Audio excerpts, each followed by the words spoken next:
विवाह क्लासेस में आपका बहुत बहुत स्वागत है। आज हम क्लास 10वीं की हिंदी कृतिका में एक पाठ है माता का आंचल। आज हम उसी का अध्ययन करेंगे। तो चलिए शुरू करते हैं। श्री पूजन सहाय की रचना है माता का आंचल। श्री पूजन सहाय का जन्म बिहार में भोज नामक ग्राम में हुआ था। अपने समय में जाने माने लेखक बने। उनकी अनेक रचनाएं प्रकाशित हुई। उसमें लोक संस्कृत और लोक जीवन का समावेश मिलता है। तो यहाँ माता का आंचल जो है उसमें भी ग्राम्य जीवन और लोक संस्कृति है। एक तरह से ये गांव के जीवन का ही इसमें वर्णन है। अलमस्त बच्चों के झुंड के साथ खेलना, गांव का चित्र, गांव के बच्चे शहर के बच्चे से किस तरह से अलग होते हैं, उनका खेल किस तरह का होता है, गांव का खेल किस तरह से अनुपम होता है, स्वाभाविक होता है, सहज होता है। इसमें बच्चों के खेल का वर्णन है। जैसा कि इसका शीर्षक है माता का आंचल। इस पाठ में यही मुख्य रूप से दिखाया गया है कि बच्चा चाहे जिसके साथ रहे, चाहे कितना भी अपने पिता के साथ रहे, दोस्तों के साथ खेलें या कहीं खेलें, लेकिन जब संकट की घड़ी उस पर आती है, वो डरने लगता है, तो वह कहाँ शरण लेता है? माँ के आंचल में। माँ के ममतामयी आंचल में सबसे ज़्यादा सुरक्षित तो अपने को महसूस करता है।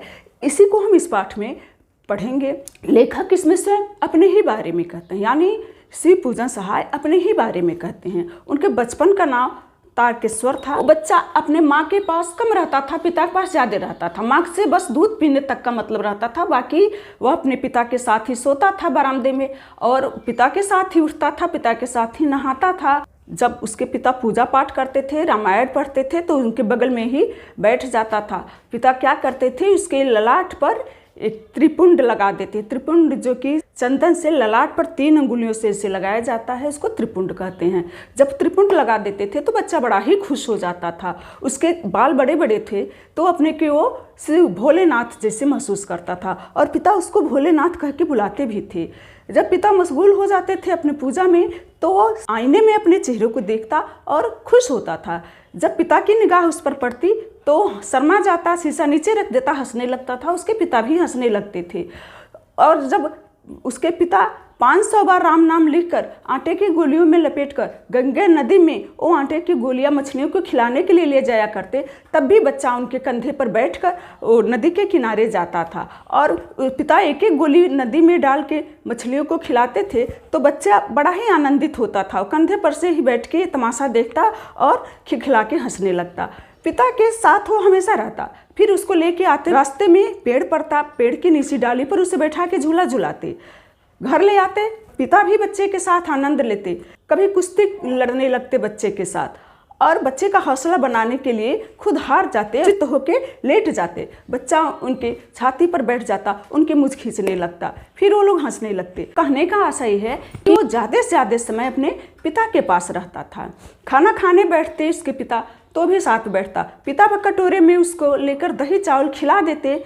उस पिता के ख्याल से जब वो संतुष्ट होता तो अपने खाने बैठते, लेकिन माँ की ममता वहाँ उपस्थित हो जाती। उसकी माँ आ जाती, वो कहती कि बच्चे को खिलाने का ढंग मर्द क्या जाने। अब और खुद अपने उसके बड़े बड़े कौर बना के उस कौर को पक्षियों के नाम दे देती, तोता, मैना, कबूतर, मोर, इस तरह का, और कहते बच्चा बेटा जल्दी से खा ले नहीं तो उड़ जाएगा। तो लेखक फट से उसको चट कर जाता। माँ का एक सहज रूप है, स्वाभाविक वात्सल्य प्रेम है कि बच्चा कितना खाए फिर भी माँ को लगता है कि अभी ये भूखा होगा, अभी ये भरपेट नहीं खाया है। जब तक अपने नहीं खिला लेती उसको संतोष नहीं मिलता। रस्सी से बंधा काठ का घोड़ा लेकर वह बाहर खेलने जाता, लेकिन तब तक माँ पीछे से क्या करती, उसके सिर पर तेल रख देती, और तेल जो कि बच्चे को पसंद नहीं था, और रोने चिल्लाने लगता और छटपटाने लगता। माँ के चंगुल से अपने को छुटकारा पाना चाहता था कि जल्दी से जल्दी बाहर खेलने चले। वो सिसकने लगता था। उसके बाबूजी उसको आते, चुप कराते और गोद में लेकर बाहर जाते। लेकिन बाहर जैसे ही जाते वो बच्चा देखता, मतलब लेखक देखता कि उसकी मित्र मंडली बाहर उसका इंतजार कर रही है। वह सिसकना छोड़ पिता की गोद से उतरकर अपने मित्र मंडली में जा मिलता और वहीं तरह तरह के खेल खेलने लगता। पिता उसके जिस चौकी पर नहाते थे उसी पर दुकान लगाई जाती थी। सरकंडे के खंभों पर कागज का चंदोवा बनाया जाता था, मतलब ऊपर से जो छज्जा कहते हैं चंदोवा बनाया जाता था। पत्तों की पूड़ी कचौड़ी बनाई जाती थी। पत्थरों के टुकड़ों से को मतलब कंकड़ से लड्डू बनाए जाते थे, गीली मिट्टी से जलेबियाँ बनाई जाती थी, चटखरे या जस्ते के छोटे छोटे टुकड़े पैसे बनते थे।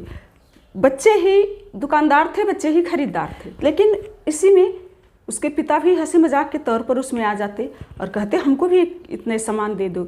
बच्चे शर्मा जाते और हंसने लगते तथा दुकान अपने बिगाड़ के भाग जाते। लेकिन फिर थोड़ी देर बाद से बच्चों की टोली आ जाती, फिर दूसरा खेल शुरू हो जाता। वो घरौदा बनाते। घरौदा कैसे बनाते?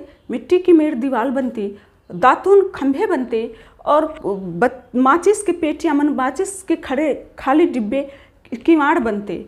टूटे घड़े के जो ऊपरी भाग जो मुंह होता है उसका चूल्हा बनता, उसी में दिए की कढ़ाई बना लेते। फिर वो मिट्टी का पिसान बनाते, बालू की चीनी डालते उसमें और जीवनार बनती। बच्चे जब पंक्ति बना के जीवनार खाने बैठते, फिर उसके बाबूजी चले आते हैं। बच्चे फिर हंस के अपना घरौदा बिगाड़ के भाग जाते। लेकिन थोड़ी देर बाद से बच्चे फिर इकट्ठा हो जाते और दूसरा खेल खेलने लगते। तीसरा खेल उनका हुआ बारात निकलने की। डिब्बे का ढोल बजाते, आम का जो बीज होता है उसको घिस कर वो शहनाई बजाती। बारात लड़की के दरवाजे तक जाती, वहाँ भी साज सजावट हुई रहती और कुल्हड़ का कलसा बना होता। वहाँ पर टूटी हुई चिहदानी का बच्चे पालकी बना लेते। खटोले पर दुल्हन को बैठा दिया जाता और लाल ओहार उड़ा के ले आया जाता। जब ले आया जाता तो फिर उसके पिता चले आते तो कहते मैं भी दुल्हन देखूं, तो फिर बच्चे हंस के भाग जाते। इसी तरह से बच्चे तरह तरह का खेल खेलते। खंभे के घिरने गाड़ कर और रस्सी में चुक्कड़ बांध कर खेतों की सिंचाई करते और अंगूठे से खेतों की जुताई करते, उसमें फसल उगाते, फसल की कटाई भी कर लेते और पैरों से कुचल कर उस फसल के डंठल और बीज अलग कर लेते तथा कसौरी मतलब मिट्टी का एक तरह से छिछला बर्तन होता था, तो अनाज भी उछा लेते। फिर इकट्ठा हो जाता और वो तराजू भी बना लेते, दिए के तौल कर अनाज बेचने लगते। पिता फिर आ जाते, कहते कि इस बार की फसल कैसी हुई है। बच्चे फिर भाग जाते। इस तरह से अनेकों नया खेल खेलते। इस तरह से इसमें समन्वय भी दिखाया गया है, जहाँ शहर में बच्चे एक दूसरे के घर के बच्चों से तालमेल नहीं रखते कि बच्चे किस तरह से मिलजुल के प्रेम भाव से खेल खेलते हैं। उल्लास है, मौज है, मस्ती है, खुशी है, समन्वय है, सब कुछ गाँव में है। लेखक ने इसका बड़ा ही बढ़िया चित्रण किया है। फिर आगे की कहानी है, आम के पेड़ जब फलों से लद जाते थे तो बच्चों की निगाह कहाँ रहती कि आंधी आए हम पेड़ के नीचे जाके आम लें। एक बार ऐसा आया, खूब तेज से आंधी आई, बच्चे गए कि बारिश बहुत तेज की हुई, बच्चे डर गए, वो पेड़ से चिपक गए। बारिश जब बंद हुई तो बिच्छू आ गई, बच्चे डर के भागने लगे। उसी में बैजू नाम का एक लड़का जो कि बहुत ही ढीठ था, शरारती था, और रास्ते में मुसन तिवारी मिले, उसको चिढ़ाया, बुढ़वा बेईमान मांगे करेले का चोखा। बच्चों की स्वाभाविक आदत होती है, एक लड़का जो एक बात करता है तो पीछे से वही लाइनें सारे बच्चे कई बार दोहराने लगते हैं। पीछे से सारे बच्चे यही दोहराने लगे। मुसन तिवारी दौड़ाए, सारे बच्चे भाग गए।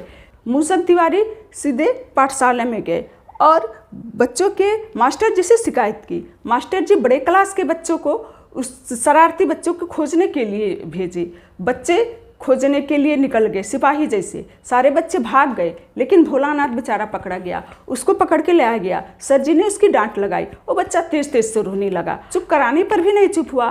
फिर उसके बाबूजी गए और सर जी से चिरौरी विनती करके उसको चुप कराए और घर लाए। रास्ते में भोलानाथ की फिर मित्र मंडली दिख गई और वे अपना रोना धोना भूल गए और बाबूजी के गोद से उतरकर अपने मित्र मंडली में जा मिले। बच्चे मकई के खेत में जाके पक्षी पकड़ने लगे, लेकिन एक भी चिड़िया हाथ नहीं आई। एक बार वो टीले पर एक बिल था, उस बिल में पानी डालने लगे, उसमें चूहे के बजाय सांप निकल गया। बच्चे बेचारे डर गए और सारे बच्चे बेतहाशा दौड़े अपने घर की तरफ। किसी का कहीं चोट लगा, किसी का कहीं चोट लगा। भोलानाथ भी सीधे अपने घर की तरफ भागा। उसके बाबूजी बरामदे में थे, उसको बुलाए, लेकिन भोलानाथ ने एक न सुनी और सीधे अपने माँ के पास गए और माँ की गोद में जाके छुप गए। माँ के आंचल में जाके छुप गए। माँ देख के डर गई कि बेटे को क्या हुआ। युवा बस कांप रहा था, रो रहा था और माँ के आंचल में दुबका जा रहा था। माँ उसको सहलाती, आंचल से उसको झाड़ती पोंछती, उसको दबाती गोदी में और उसका चुंबन लेती। माँ भी घबरा के रोने लगी। भोलेनाथ के पिता अंदर आए और बच्चे को गोद लेने लगे, लेकिन बच्चा मतलब भोलानाथ माँ का आंचल नहीं छोड़ा। ऐसा क्यों? जो बच्चा हमेशा पिता के साथ ही रहता था, सोना, खेलना, उठना, पूजा करना, सारा कुछ अपने पिता के साथ करता, लेकिन जब मुश्किल की घड़ी आई, जब उसको असुरक्षा महसूस हुई, जब उसके अंदर डर हुआ, तब वो सुरक्षित स्थान कहाँ महसूस किया? माँ के आंचल में। इस कहानी में इसी को दिखाया गया है। इस पूरा पाठ का संक्षेप जानने के बाद से आपको पता चल गया होगा कि इस पाठ में सहज सरल भाषा तो है ही, तुकबंदी भी कहीं कहीं है, और ग्रामीण बच्चों का बड़ा ही सुंदर वर्णन किया गया है कि कैसे बच्चे अपने में घुल मिल कर खेलते हैं। इसके साथ ही साथ ये भी प्रतिपादित किया गया है कि बच्चे के लिए माँ सबसे बड़ी चीज़ होती है, सबसे अनमोल चीज़ माँ होती है, माँ का गोद होता है, माँ का आंचल होता है। तो इसी के साथ ही ये पाठ खत्म होता है। आशा है आपको अच्छे से समझ में आ गया होगा। अगली वीडियो में हम फिर इसी पाठ के प्रश्न उत्तर के साथ फिर मिलेंगे। धन्यवाद।